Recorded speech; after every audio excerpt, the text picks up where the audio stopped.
Вспомним Авдеевку. Активисты, правозащитники и волонтеры вышли на главную площадь Киева, чтобы привлечь внимание мира к трагическим событиям последних дней на востоке Украины.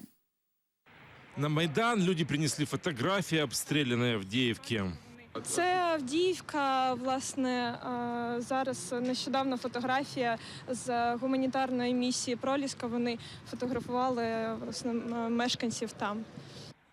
Между столбами участники акции натянули проволоку и повязали на ней красные ленточки в знак солидарности с пострадавшими. Эта ленточка должна символизировать прекращение агрессии, солидарность с жертвами этой агрессии на Востоке и с людьми, которые сейчас потерпают от воєнного конфлікту.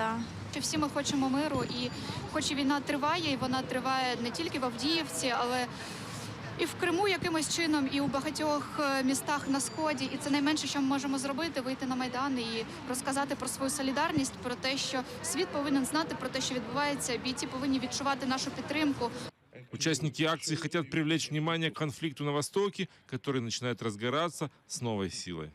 Кроме вот такой акции и выхода сюда и повязания этих ленточек, необходимо делать ряд других действий. Продолжать, конечно же, давить на агрессора, чтобы действительно был отвод войск и не было перестрелок и так далее. Конечно же, необходимо давить на агрессора, чтобы он вообще ушел с Украины, освободил Крым.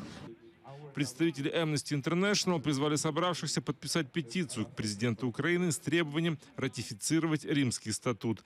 Он, по мнению правозащитников, дает возможность Украине использовать международное правосудие, чтобы привлечь к ответственности агрессора за преступления на Донбассе.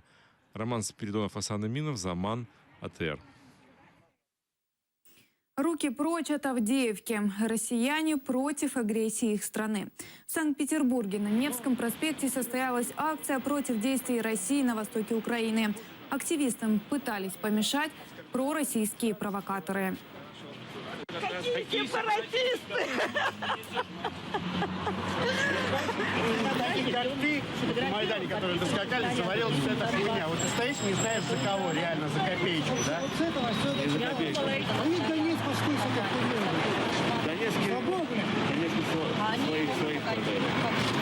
Вот эти все утверждения, что наших войск там нет, мы этому не верим. Мы верим и международной информации распространяемой, и всяким сведениям о погибших. Подходят больше мужчины пожилые. Один только молодой подошел тут матом. Посылал, что он Киев бы вообще разбомбил. Кто-то меня убеждал, что Беларусь и Украина – это наши страны, и мы имеем право делать все, что хотим. А вот в Америке что творится, вы бы видели. Я говорю, какое мое дело до Америки? Мое дело, моя страна, чтобы моя страна ни с кем не воевала, и чтобы никто больше не погибал. Чтобы наши мальчики, мужчины, женихи, внуки, сыновья не гибли никогда ни на какой войне.